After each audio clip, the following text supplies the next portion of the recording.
تو یہاں پر اللہ تعالیٰ نے ایمان والوں کو یہ بات بتائی کہ اگر تم اللہ اور اس کے رسول پر ایمان لاتے ہو اور اس بات پر بھی یقین رکھتے ہو کہ جو کچھ غزوہ بدر والے دن ہوا وہ اللہ تعالیٰ کی طرف سے غیبی مدد تھی، تو اب اس کا تقاضا یہ ہے کہ اس غزوہ بدر سے جو مال غنیمت حاصل ہوا ہے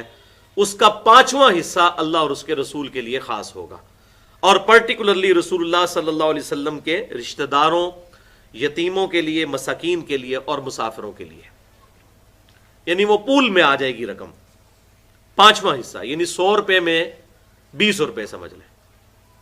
زکوٰۃ تو 40واں حصہ ہوتا ہے، وہ بہت تھوڑا ہوتا ہے، یہ 5واں حصہ ہے۔ مال غنیمت میں سے انفال جو حاصل ہو 5واں حصہ اللہ اور اس کے رسول کے لیے صلی اللہ علیہ وسلم۔ اب آپ صلی اللہ علیہ وسلم کو اس مال غنیمت کی ضرورت کیوں تھی؟ وہ اس لیے بخاری اور مسلم کی کئی احادیث اس پر شاہد ہیں،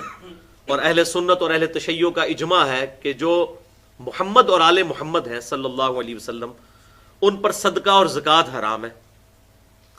اب اگر آل محمد میں کوئی غریب ہے قیامت تک کے لیے تو اب اس کے اوپر زکوٰۃ اور صدقہ لگ نہیں سکتا، تو اب اس غریب کی کس رقم سے مدد کی جائے گی؟ تو وہ اللہ تعالیٰ نے مال غنیمت میں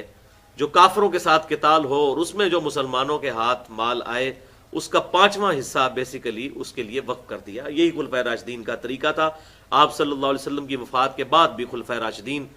علیہم رضوان جو اہل بیت کے ساتھ حسن سلوک کیا کرتے تھے مال کے اعتبار سے، وہ مال غنیمت کے ذریعے ہوتا تھا۔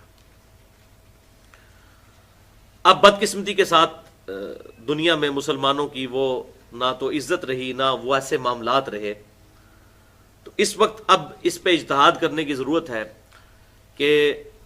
جو سید ہیں ان کے ساتھ اگر ان میں کوئی غریب موجود ہے تو اس کی کس طرح مدد کی جائے۔ تو ایک تو چیز یہ ہے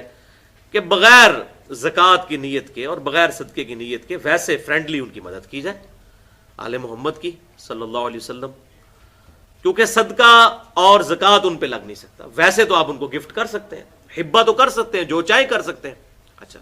دوسرا ہے کہ گورنمنٹ لیول کے اوپر مسلمانوں کو ایسے معاملات کرنے چاہیے کہ جس کے ذریعے ایک جو سید ہے آل محمد میں سے صلی اللہ علیہ وسلم اس کی مدد کی جا سکے۔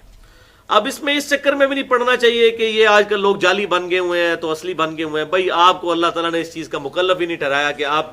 کسی کو چیک کریں کہ وہ جعلی ہے اصلی ہے، نہ یہ ہماری ڈومین میں آتا ہے۔ ہمیں تو کہا گیا ہے سورۃ الحجرات کے اندر کہ بدگمانی سے بچنا ہے، آخری درجے تک حسن ظن رکھنا ہے۔ تو کوئی بندہ اگر یہ کہتا ہے میں سید ہوں تو اس کی صدقہ اور خیرات اور زکوٰۃ کے علاوہ ویسے مالی مدد کر دی جائے۔ اہل تشیع کے ہاں جو ہے وہ اس حوالے سے انہوں نے اپنا سسٹم قائم کیا ہوا ہے، اور وہ سال میں زکوٰۃ تو الگ لیتے ہیں، اور اس کے ساتھ ساتھ خمس، یہ جو لفظ آیا تھا فَأَنَّ لِلَّهِ خُمُسَهُ، یہ 5واں حصہ، تو وہ مال غنیمت کو جرنلائز کرتے ہیں۔ وہ کہتے ہیں مال غنیمت سے مراد صرف وہ مال نہیں ہے جو میدان جنگ میں کافر چھوڑ کر چلے جائیں، بلکہ ہر وہ مال جو اللہ تعالیٰ انسان کو عطا کرتا ہے وہ اللہ تعالیٰ کی طرف سے ہی غنیمت ہے۔ تو اس میں سے 5واں حصہ جو ہے وہ مین ایک مرکزی فنڈ میں جمع ہونا چاہیے جہاں سے محمد صلی اللہ علیہ وسلم کی آل کی خدمت کی جائے، کیونکہ ان کے اوپر زکوٰۃ اور صدقہ لگ نہیں سکتا۔ اس حوالے سے وہ زکوٰۃ بھی دیتے ہیں اور خمس بھی دیتے ہیں، یعنی یہ تو بہت زیادہ بن جاتا ہے۔ جو دیتے ہیں، جو نہیں دیتے ہیں وہ نہ ادھر دیتے ہیں نہ ادھر دیتے ہیں۔ یعنی ہم نے 100 روپے میں اہل سنت کے ہاں 2.5 روپے دیا جاتا ہے،